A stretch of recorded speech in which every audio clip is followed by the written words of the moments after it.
Olá, olá, olá, você aí que está diante deste computador, diante deste celular, diante desta televisão ou diante de qualquer coisa que você esteja me vendo agora. Eu queria para você que está começando o dia lhe desejar um bom dia e um dia abençoado. Você que está assistindo essa aula no final do dia, tomara que seu dia tenha sido abençoado demais. E você que está aí na hora do almoço, na hora da jantinha, assistindo a aula, na hora do descanso, deixa um pedacinho para mim. E galera, vamos trabalhar aqui, ó. Preste atenção. A última aula que eu tive com vocês, né, nós trabalhamos, foi a aula 7 do módulo 2, que é a aula de história do Brasil, módulo sobre história do Brasil. E nós trabalhamos a tal da República Velha. Naquela ocasião nós vimos, entre outras coisas, o funcionamento daquela república, como ela ficou organizada, como ela ficou sistematizada. Hoje eu quero trabalhar com vocês a famosa e conhecida Era Vargas. É a Era Vargas que vai começar a mudar os rumos da história do Brasil. Lembra comigo aqui algumas coisinhas, ó. Lembra aqui comigo umas coisinhas. A Era Vargas começa a partir da Revolução de 1930. É aquela revolução que depois o Washington Luiz, por ele ter quebrado... Lembra, o Washington Luiz indicou Júlio Prestes para a eleição presidencial, quebrando a política do café com leite. E aí o Vargas, junto com a ANL, acabou, e depois do assassinato de João Pessoa, acabou assumindo o poder a partir da Revolução de 30. A partir dessa Revolução de 30, eu quero que você entenda que o Brasil passa a ter aquilo que nós vamos chamar de Estado populista. O que é o tal do Estado populista? Nós vamos ver na próxima aula a tal da República Populista, beleza? Mas eu quero que você entenda que quem inaugura o populismo no Brasil é Vargas. E o que é o populismo? O populismo, meus filhos, seria nada mais, nada menos um estado de compromisso. É um estado de compromisso que é firmado entre o poder central e o poder dos vários setores da sociedade. O Estado populista é um Estado baseado nisso aqui, ó, na demagogia. Faço o que eu digo, mas não faço o que eu faço. Ter um discurso e a prática ser outra. O Estado populista está atrelado também, entre outras coisas, a essa ideologia bem aqui, ó, a questão do nacionalismo. O Estado populista, ele vai trabalhar muito o viés urbano-industrial. E esse Estado populista trabalha muito com a ideia do culto ao líder nacional. Então, quando você olha para o populismo no Brasil, você vai encontrar o ápice ali a partir de 46, quando Vargas cai. Mas quem inaugura essa onda populista no Brasil é o seu Getúlio Vargas, a partir da Revolução de 1930. Beleza? Outra coisinha aqui, ó, presta atenção. Em relação a essa Revolução de 30, meus filhos têm que lembrar o seguinte: havia um discurso, havia uma propaganda, e havia uma prática. É aquela famosa coisa, você diz uma coisa, mas na prática você é outra. Por quê? Porque naquela época foi construída uma ideia de que com a Revolução de 30 o Brasil passaria a ter uma nova república, ou a República Nova. E aí, na verdade, meus filhos, não é bem assim não. Por que eles diziam que era uma nova república? Porque eles diziam que essa galera que está subindo ao poder a partir da Revolução de 30 seria uma galera que iria reinaugurar a República, iria refundar a República, porque ele dizia que aquilo que o Brasil teve durante a República Velha não era República, era um governo autoritário, ditatorial, governo oligárquico. Então aquilo ali para eles era uma experiência errada de República. E a partir daqui nós teríamos uma nova República.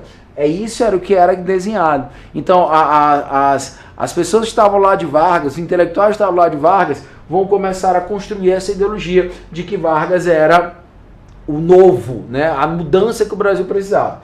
Quando na prática não era essa novidade toda. Na prática o que nós temos é um novo velho. Como assim novo velho? O Vargas era o novo porque ele estava chegando ao poder naquele momento, mas era velho porque ele não representava necessariamente as mudanças necessárias dentro daquele contexto. Então lembra, a era Vargas começa a partir da Revolução de 30, que inaugura o Estado populista e inaugura uma nova era, em que se acreditava viver uma nova república, mas na verdade acabava se tendo o quê? Uma continuidade daquela velha prática. Beleza? Lembrou? A partir daí, o que eu quero trabalhar com vocês? Eu preciso que meus filhos lembrem que a era Vargas estava dividida em 2 períodos. O que nós vamos chamar de governo provisório que vem de 30 a 34, aquilo que nós vamos chamar de governo constitucional, que vem de 34 até 37, e aquilo que nós vamos enxergar como sendo o tal do Estado Novo. Estado Novo que vem de 37 até 46. Essa é a cronologia da Era Vargas. Lembrar o seguinte, quando você fala da Era Vargas, você está falando do primeiro governo de Vargas. Porque o segundo governo de Vargas só vai se dar lá em 51, 54. Essa é a ideia. Beleza? Segunda ideia, primeira ideia, aí vem para cá. Então entende, o objetivo está aqui, ó. Qual era o objetivo? Quebrar a estrutura oligarca. Então nesse governo provisório, o que Vargas vai começar a fazer nesse governo provisório? Aí você vem comigo, ó, olha as práticas desse governo. Primeiro, ele vai fechar o Congresso Nacional. Por que ele fecha o Congresso Nacional? Porque o Congresso Nacional está cheio de coronel, está cheio de proprietário de terra. Então ele vai se livrar dessa galera, ele vai fechar essa galera. Segundo, além de fechar o Congresso Nacional, ele vai depor os governantes, vai depor os governadores. E no lugar dos governadores, ele vai nomear os interventores. Esses interventores, eles vão servir para quê? Para poder manter a ordem dentro dos estados. E aí, quem vai ser escolhido como os como interventores, vai ser justamente os tenentes que acabaram participando dessa Revolução de 30. Lembra que eu falei isso para vocês lá na aula de República Velha. A partir daí, o que ele faz? Ao fechar o Congresso Nacional e depor os governadores, Vargas começa a governar a partir daquilo que nós vamos chamar de decreto-lei. O que é o decreto-lei? Tudo aquilo que ele decretar vai virar o quê? Lei. Isso hoje nós chamamos de medida provisória. Isso hoje é o que o presidente faz para poder agilizar o trâmite da votação de alguma lei importante que ele faz. Outro detalhe, Vargas aqui nessa altura do campeonato ele vai criar a Justiça do Trabalho. Aliás, perdão, a Justiça não, ele vai criar o Ministério do Trabalho, a Justiça é mais lá para frente.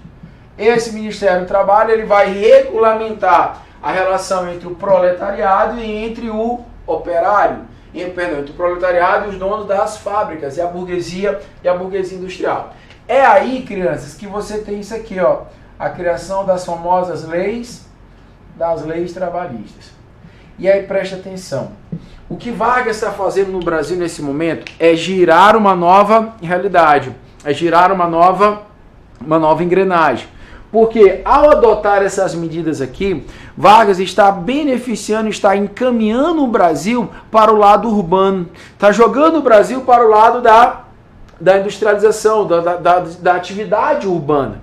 Coisa que até então nenhum político brasileiro tinha feito. Porque o Brasil era um Brasil oligárquico, era um Brasil rural, tinha o café como principal produto.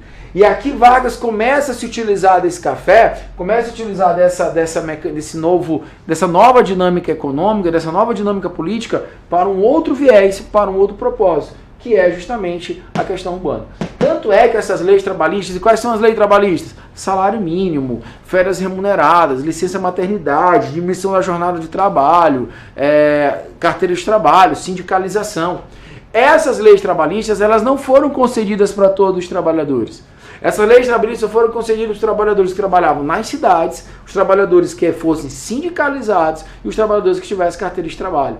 Então o que ele está fazendo? Ele está priorizando, ele está beneficiando os trabalhadores de onde? da cidade. Fabiano, e o trabalhador rural? Esse trabalhador rural não vai ter acesso a essas leis trabalhistas. Para ele poder ter acesso a essas leis trabalhistas, ele tem que sair do campo para ir morar onde? Na cidade. Êxodo rural. Que era uma forma, que foi uma forma encontrada por Vargas para detonar, para quebrar a estrutura oligárquica que existia no Brasil naquela época. Foi uma alternativa criada por ele. Então, assim que Vargas ele assume o poder, ele institui essas leis de impacto imediato. Lembrar o seguinte, que ele também vai criar a justiça eleitoral. Nessa justiça eleitoral, Vargas vai instituir o tal do voto secreto. O voto que só pode votar qualquer pessoa poderia votar. Né? Tanto é que aí ele vai já instituir o tal do voto feminino. Essas são as primeiras medidas que Vargas toma como governo. O que a gente pode falar mais do governo provisório? Do governo provisório a gente pode falar aqui mais de algumas coisinhas. Por exemplo, observação.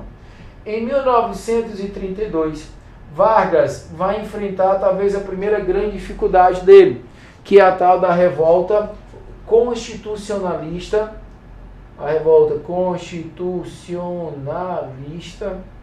de São Paulo.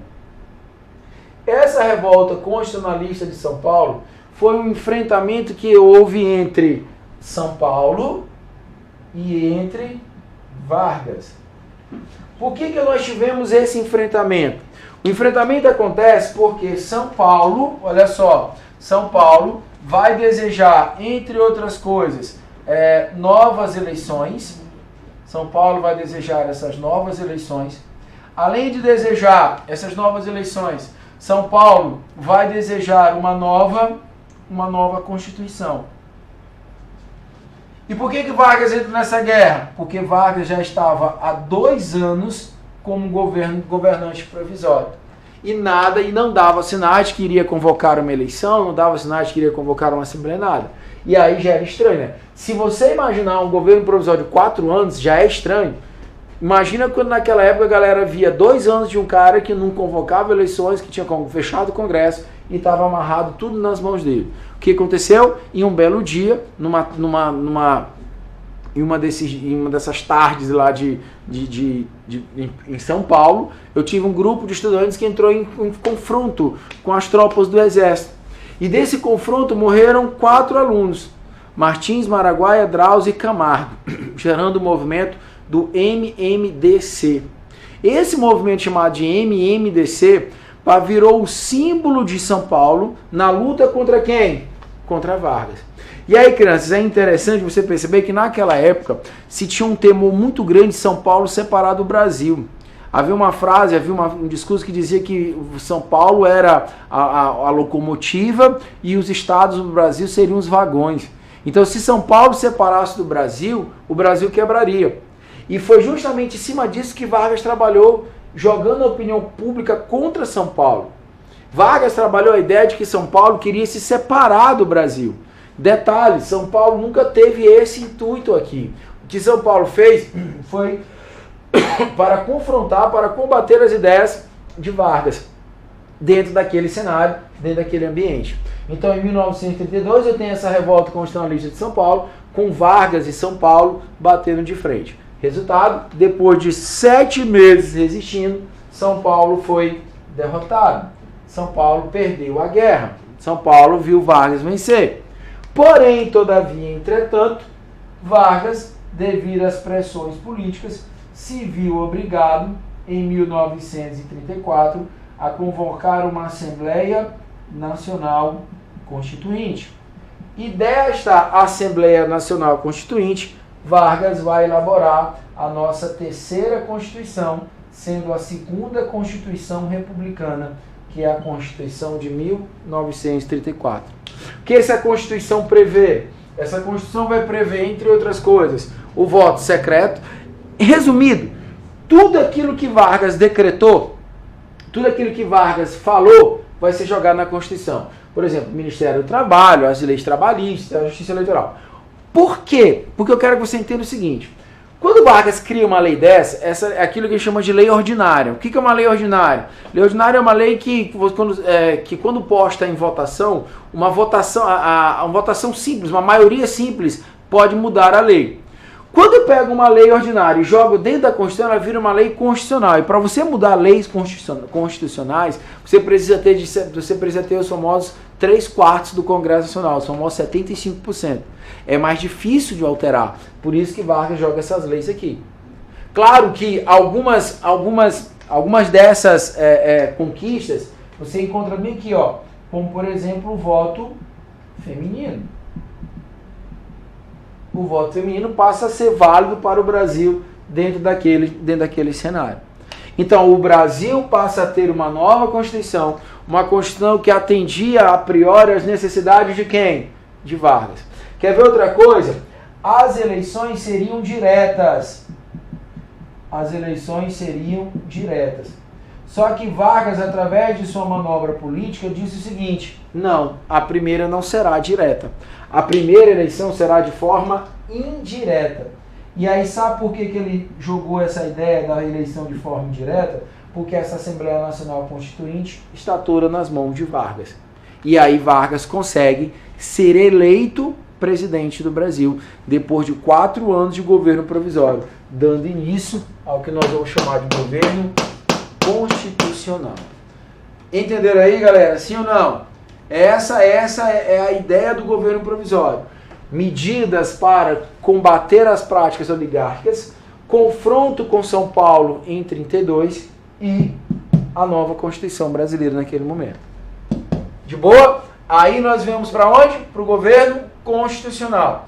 No governo constitucional eu tenho um Vargas, presta atenção, eu tenho um Vargas que foi eleito de forma indireta.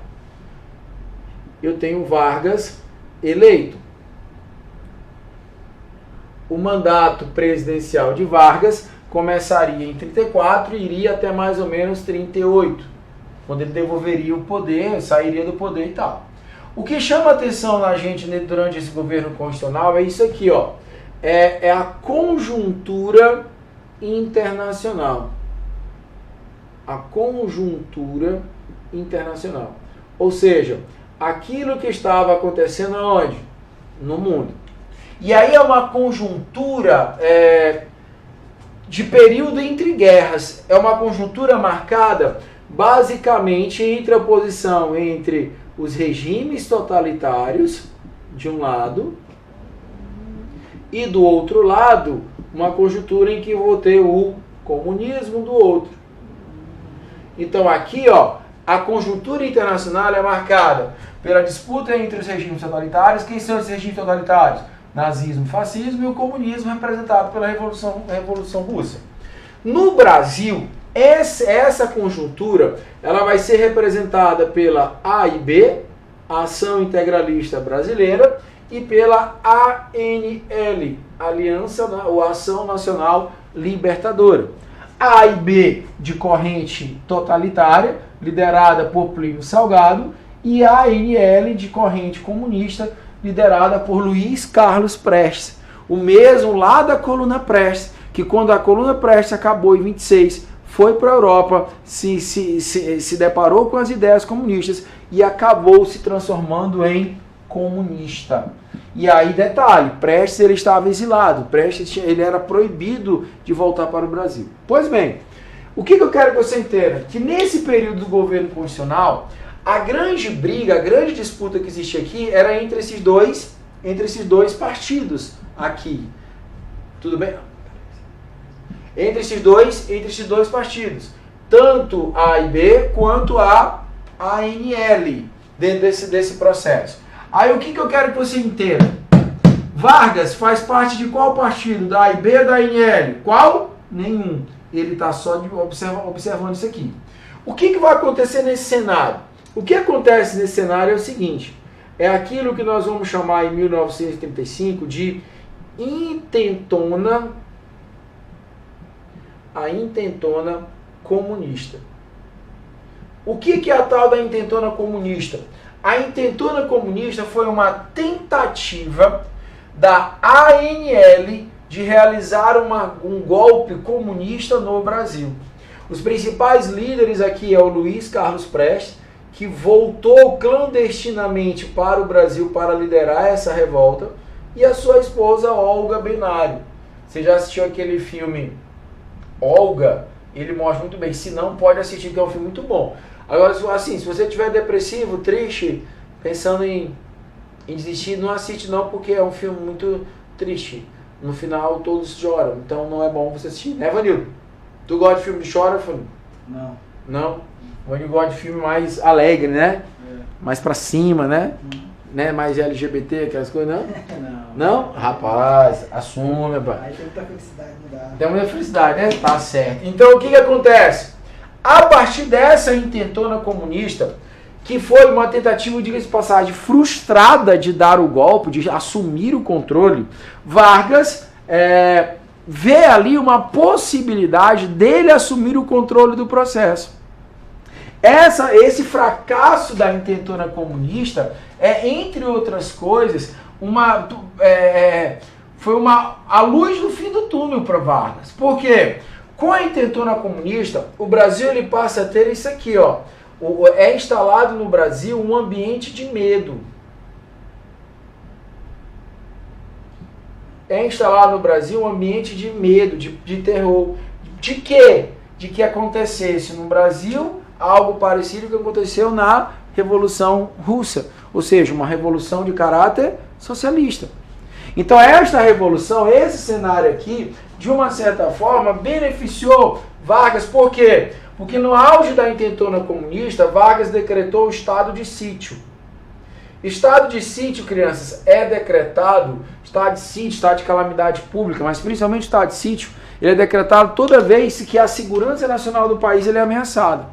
No estado de sítio, o governante ele pode suspender as atribuições do Congresso Nacional e ele governar por ele mesmo, sem pedir permissão para o seu ninguém.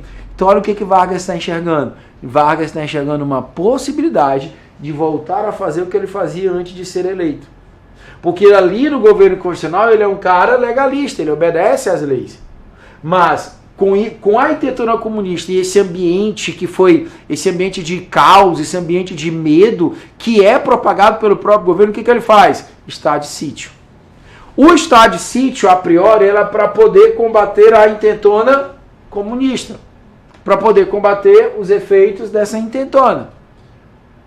Foi razoavelmente curto. E aí Vargas aprendeu o caminho das pedras. Por quê? Porque 2 anos depois, os meus filhos já sabem, em 1937, Vargas vai lançar o tal do Plano Cohen. O Plano Cohen de seu Getúlio Vargas vai, entre outras coisas, fazer o quê? Na verdade, o que é o Plano Cohen? O Plano Cohen é isso aqui, ó, é uma conspiração comunista para se tomar o poder. Ah, detalhe, na intentona comunista, a ANL foi extinta, ficando praticamente só A e B no cenário político. Essa conspiração comunista aqui, esse Plano Cohen e essa conspiração comunista, serviu para quê? Para que Vargas, para que mais uma vez, o ambiente de medo aumentasse, o ambiente de medo crescesse, e mais uma vez Vargas decretou isso aqui, ó, o estado de sítio. A diferença é que ele não devolveu mais o poder. É esse estado de sítio, que é nada mais, nada menos que um golpe de Estado, que marca o início de quem? Do Estado Novo. Atenção, atenção e atenção e outra atenção. O que aconteceu? Vargas, nesse momento, Vargas, nesse cenário, ele fez o Plano Cohen, só que esse Plano Cohen não foi obra de seu ninguém. O Plano Cohen foi obra do próprio Vargas. Foi Vargas que idealizou esse Plano Cohen. Para quê? Para que ele pudesse decretar o estado de sítio, decretar que a segurança nacional estava ameaçada, e a partir disso ele pudesse dar o golpe de Estado e assumir o poder. Essa é a manobra de Vargas. Essa é a ideia de seu Getúlio Vargas. De boa? Sim ou não? Deu para entender? Vamos avançar.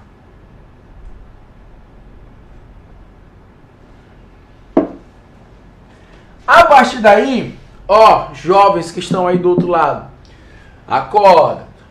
O que nós passamos a ter? o que nós vamos chamar de Estado Novo. O que acontece dentro do Estado Novo? O que vai acontecer dentro do Estado Novo é isso aqui, ó. Primeira coisa, eu tenho o fechamento do Congresso. Olha para cá. Com o Estado Novo, eu tenho o fechamento do Congresso. E aí Vargas, mais uma vez, passar a governar a partir de decreto-lei. Logo de cara, Vargas vai elaborar uma nova Constituição. A Constituição de 1937, que ficou conhecida como a Polaca. Constituição essa que vai dar plenos poderes ao Executivo. Tu pode chamar assim, que nesse momento o Executivo estará acima de todos os outros poderes. Em cima do Legislativo, que praticamente não existe mais, e acima do Judiciário. Essa é a ideia do Estado Novo. O Estado Novo seria uma forma, é aquele que eu chamo assim, regime de exceção. O que é o regime de exceção? Ditadura. O Estado Novo, ele é um governo autoritário, mas não é um governo totalitário. Isso é uma coisa que eu quero que você preste muita atenção. Todo governo totalitário é autoritário? Sim. Todo governo autoritário é totalitário? Não. Apesar do Estado Novo ter características, ter viés, ter nuances totalitárias, ele não é totalitário. Quer ver uma coisa? Por exemplo, regimes totalitários possuem um só partido. Sabe quantos partidos o Brasil possuía? Nenhum. Por quê? Fabiano, mas não tinha ficado A e B? Sim. Assim que assumiu o poder, A e B tentou dar um golpe em Vargas, é o que você chama de intentona integralista. Ele foi e fechou A e B. Quer ver uma coisa? Os regimes totalitários, eles desenvolvem ideologias, por exemplo, de nacionalismo exacerbado. O Estado Novo tinha o seu nacionalismo, mas não chegava a ser um nacionalismo exacerbado. Quer ver outra coisa? Os regimes totalitários, eles tinham ideologia expansionista, ideologias bélicas. O Estado Novo não tem isso. Você não tem o Brasil se expandido para lugar nenhum na época durante a era Vargas. Então toma cuidado. O Brasil não era, no Estado Novo, não foi totalitário. O Brasil ele foi autoritário. Ok? Outra coisa, como uma boa ditadura, Vargas vai procurar controlar essa ditadura a partir, por exemplo, do controle da mídia. Então Vargas vai construir aqui, Vargas vai modelar aqui, aquilo que nós vamos chamar de DIP.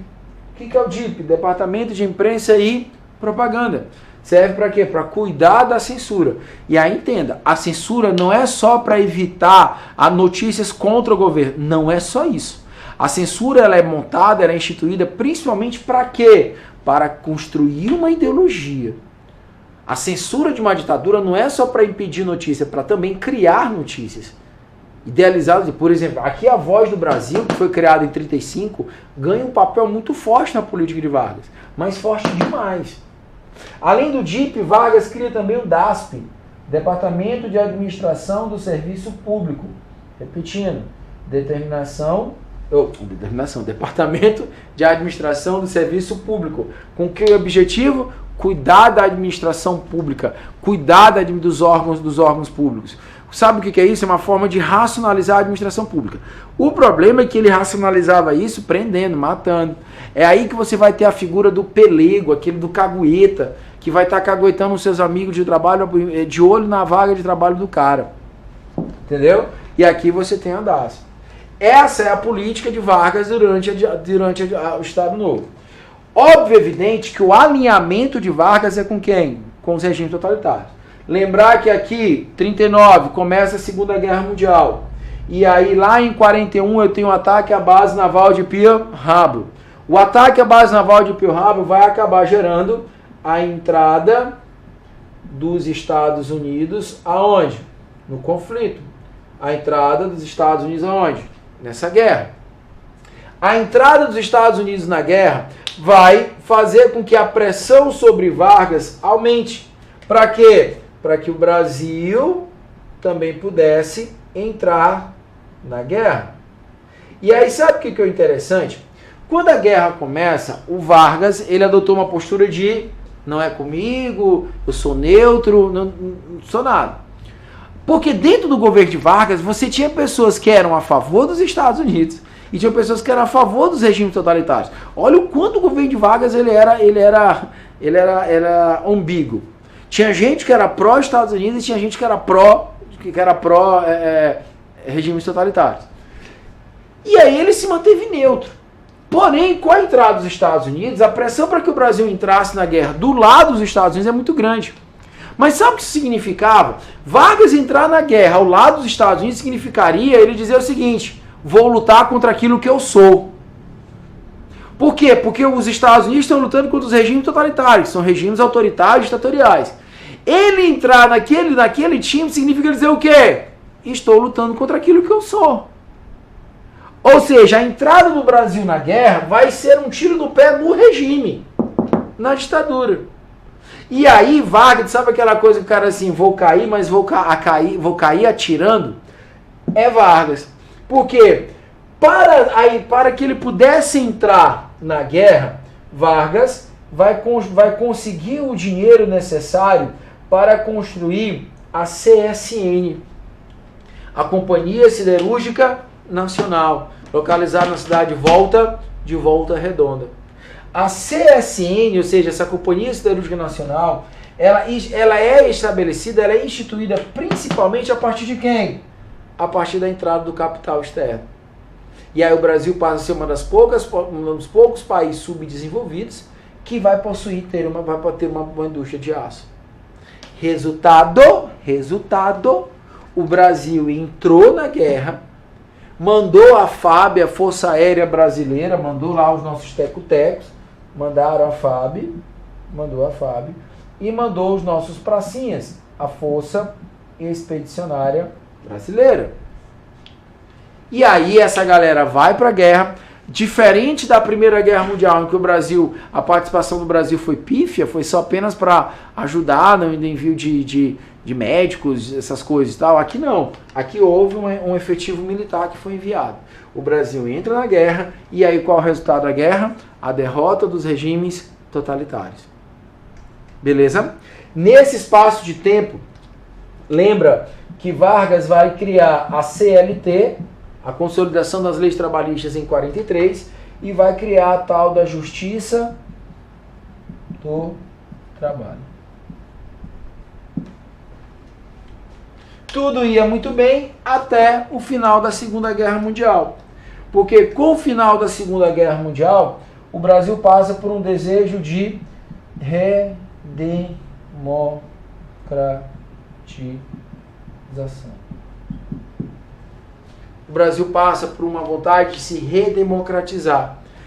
Vontade que não é uma vontade do Brasil, é uma vontade do capital externo. Era uma pressão dos Estados Unidos, para que o Brasil pudesse abrir o regime. Abrir o regime era o quê? Acabar com a ditadura militar. Nesse cenário, Vargas se vê acuado. E aí eu tenho a pressão do capital externo para que Vargas renunciasse em 46, convocasse eleições e iniciasse um novo período da história do Brasil. Foi assim que seu Vargas caiu. Deu para entender? Sim ou não? Olha aí. Copiou? Deixa eu apagar aqui, eu quero te mostrar um negocinho que não vai ter espaço para copiar. Vou apagar aqui, ó. Posso, Vanil? Pode. Esse Vanil deu raio.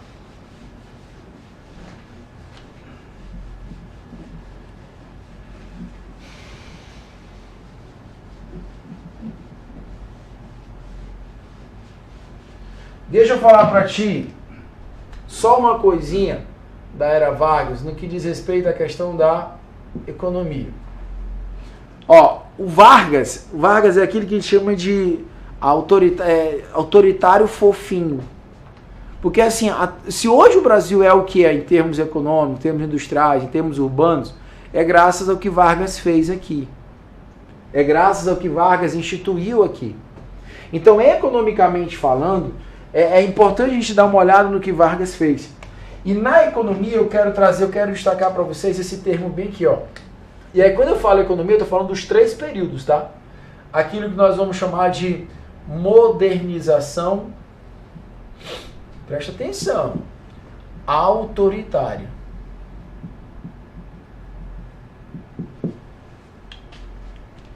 Primeira coisa que eu quero que você entenda é o seguinte, o que é modernizar? Modernizar, eu costumo dizer que é investir em 2 setores básicos. O setor urbano, e aí esse setor urbano, você tasca ali pau na infraestrutura, e aí Vargas comete um erro estratégico como os outros governantes brasileiros, porque Vargas vai investir pesado nas rodovias, né? Vai investir muito em estradas, em vez de investir em ferrovias, em hidrovias, aeroportos e tal, ele investe pesado nessas rodovias. E investir na modernização significa investir nisso aqui, ó, nas famosas indústrias. E aí, crianças, eu quero que você entenda o seguinte, durante a era Vargas ele investe em 2 áreas industriais. As indústrias de bens de consumo, e além de investir nas indústrias de bens de consumo, Vargas vai investir também nas indústrias de base. E aí lembra o seguinte, as indústrias de bem de consumo, ele investiu aqui, ó, no governo provisório, no governo constitucional e durante o Estado Novo. Então, durante esses 3 períodos, Vargas investiu pesado nas indústrias de bem de consumo. Indústria de bem de consumo, para tu lembrar, indústria têxtil, indústria automobilística, eletrodomésticos, aquilo que chama de consumo duráveis, aquele produto que a gente compra no dia a dia. As indústrias de base, o investimento na indústria de base é basicamente aqui, ó, no Estado Novo. É basicamente aqui, no Estado Novo. Então, aí eu quero que você entenda. Por isso que Vargas ele é importante. Vargas, ele não é que ele tenha deixado a questão do setor rural de lado, ele não deixou, ele continuou com o setor rural. Porém, todavia, entretanto, ele também vai investir aonde? Nessa área urbana. E aí vem um detalhe. Por que ela é autoritária? Poxa, tu pensa assim, é autoritária e tu vai lembrar, por exemplo, do Estado, porque ele é um ditador. Também. Mas o autoritário aí é porque esse processo de modernização, esse processo de investimento em infraestrutura, de cidades, tal, vai ser conduzido pelo Estado. Ela é autoritária porque é o Estado que conduz. O Estado vai pegar os lucros, presta atenção, com o setor rural, e esse é, por exemplo, um dos motivos da revolta constitucionalista de São Paulo. São Paulo se sentia prejudicado porque os lucros do café não estavam vindo exclusivamente para o café. Vargas estava desviando esses lucros para investir na modernização. Então, os lucros do setor rural vão ser aplicados aonde? Na modernização. Por isso que a gente chama de modernização autoritária. Por isso que o Estado passou a ser a principal figura dentro desse processo de investimento pesado na área econômica. Não pode esquecer isso, Durante as 3 fases, governo provisório, governo constitucional e Estado Novo, o Estado foi o principal investidor nessa área urbana. E é por isso que é a partir de Vargas que o Brasil começa a ter uma cara de industrialismo. Cara de industrialismo essa que vai ser consolidada lá durante o governo JK, de Juscelino Kubitschek. De boa? Tranquilos? Então pega aí, vamos responder aqui algumas questões. Né, Silvanildo? Silvanildo aí é o cara. Presta atenção aqui, ó. Ele diz o seguinte: no final dos anos 20 e início dos anos 30, o Brasil vivia uma crise generalizada, com recessão econômica, retração das exportações e diminuição do capital estrangeiro. Com o desdobramento da crise, ocorreu uma ruptura na política brasileira, levando Getúlio Vargas ao poder, no qual permaneceu de 30 até 45. Sobre o período conhecido como Estado Novo, de 37 a 45, ou ditadura varguista, no qual Vargas deu um golpe e continuou o poder, é correto afirmar-se que, letra A, Vargas adotou... Toma aqui uma aguinha, né?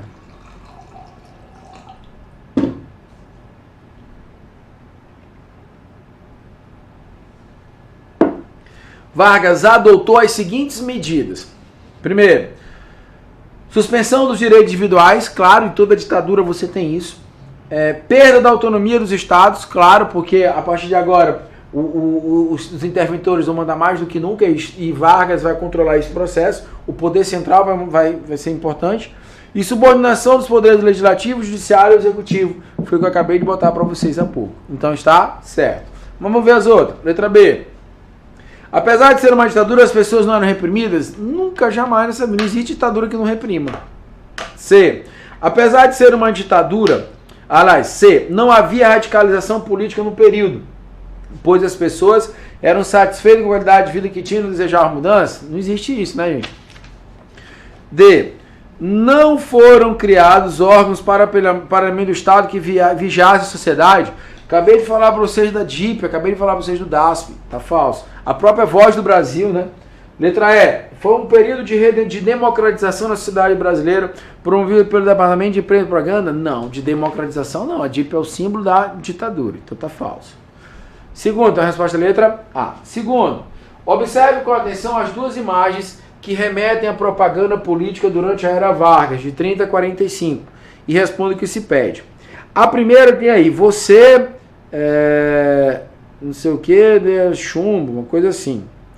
Aí a segunda, aí tem por detrás, porque aqui o meu tá apagado, no seu vai estar a qualidade, vai estar melhor.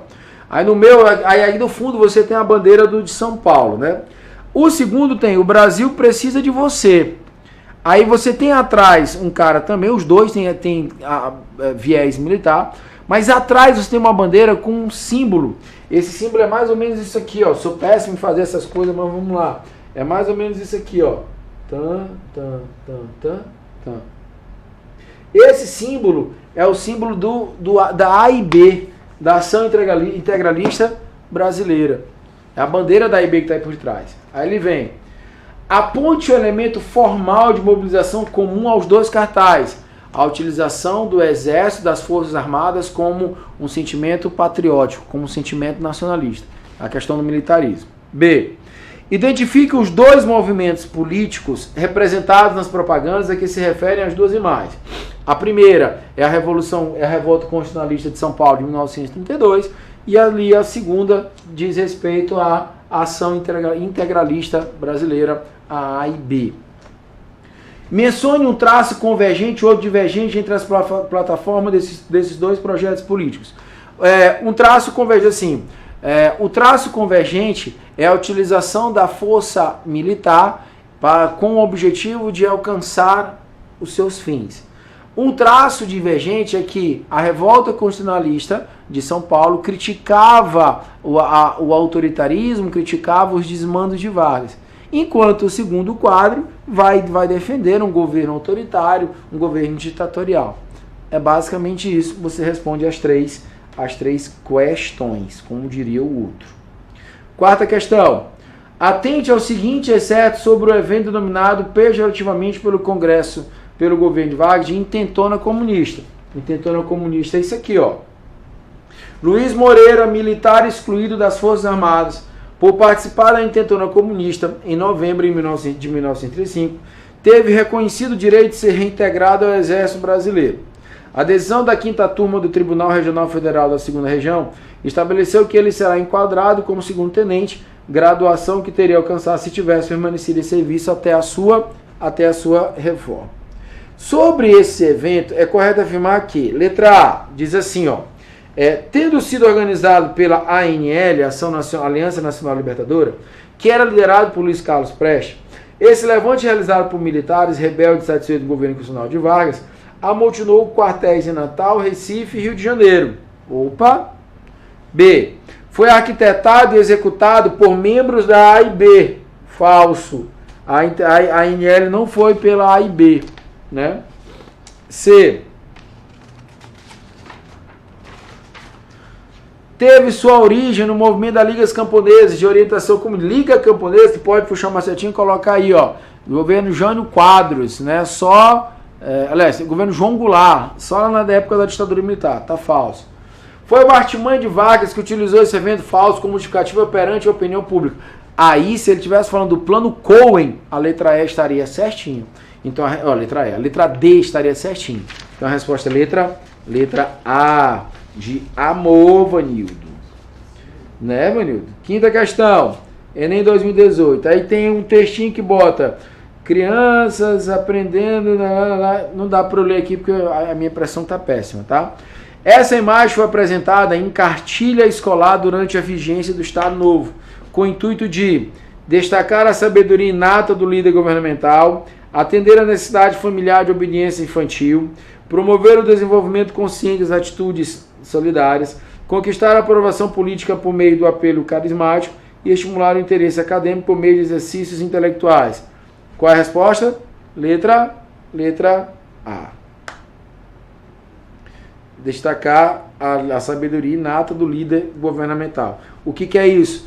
É o que eu botei bem aqui na agora para vocês. Culto ao líder nacional. Sexta questão. O Estado que nasceu com a Revolução de 30 no Brasil distinguiu-se do Estado da Primeira República, de 89 a 90. Por quê? Pela suspensão dos impostos das atividades industriais e pelo abandono da política de proteção econômica feira. Falso. Pela moralização dos processos eleitorais previstos pela primeira Constituição republicana e pela concessão do voto aos analfabetos. Opa, não. Pelo fortalecimento do poder central e pela tendência a conceder algum tipo de proteção aos trabalhadores urbanos. Pela aplicação dos princípios da política de governadores, não. Pelo esforço da organização de uma comunidade, país, não. A resposta é letra C, de casa. Entendeu? Porque ele não concedeu voto para os analfabetos, ele não abandonou a política de valorização do café, ele fez uma política de valorização do café. Então tá falso. E a última diz assim: identifique os personagens representados no cartaz 7. Analise atentamente a alternativa abaixo. Aí você tem um bandeirante, né? Aí você tem a bandeira de São Paulo e você tem aí o Vargas na mão do bandeirante. Letra A diz: identifique os personagens representados no cartaz e explique o significado de cada um no contexto da política brasileira na época. Os bandeirantes, no caso São Paulo, que tinha perdido o poder com a ascensão de Vargas e desejava voltar para a vida política. Vargas, que tinha acabado de chegar ao poder e teve atitudes e medidas que isolavam São Paulo do poder. B. O cartaz foi produzido em meio a um conflito político no Brasil. Explica as características do conflito. O conflito foi a revolta constitucionalista de São Paulo, que marcou a oposição de São Paulo por desejar novas eleições e uma nova Constituição, contra um Vargas, que já se fazia 2 anos como governante, não dava sinais de abertura política. A partir disso, houve um conflito de 7 meses, na qual o Estado, liderado por Vargas, saiu vitorioso. E aponte 2 desdobramentos desse conflito. 2 desdobramentos desse conflito, você pode falar a convocação de uma Assembleia Nacional Constituinte e a eleição de Vargas de forma indireta. Beleza? 8ª questão. História de um governo. Aí você tem 30 quando Vargas fez a Revolução, 31 sorrindo, 32 ele olhando com uma cara meio debochada porque você tem a Revolta Constitucionalista de São Paulo, 33 porque ele saiu vitorioso aqui, 34 porque ele é eleito presidente, 35 ele meio que ainda feliz, comemorando por conta da intentona comunista, 36 ele já está começando a fechar a cara, porque 36 ele ainda vive os efeitos da intentona comunista, e 37 você olha para um Vargas já com cara de mal, porque você tem um Vargas ditador. O caricaturista Benedito Carneiro Bastos Barreto, o Belmonte, publicou no jornal paulistano Folha da Noite essas caricaturas de Getúlio Vargas. Elas retratam as reações de Getúlio às condições históricas de cada ano de seu governo, de 30 a 37.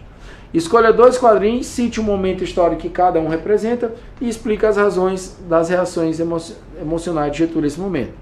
E tu pode colocar aí, 34, eleição indireta pelo Congresso Nacional, e aí em 37 você pode falar do golpe de Estado na qual ele deu e se transformou em um ditador. Aí você pode escolher qual você quiser e desde que você saiba, claro e evidente. Beleza? Meus amados, nós vamos ficando por aqui. Nós vimos agora a Era Vargas. Nosso próximo encontro será para falar sobre República Populista. Prazer, foi um abraço e até a próxima.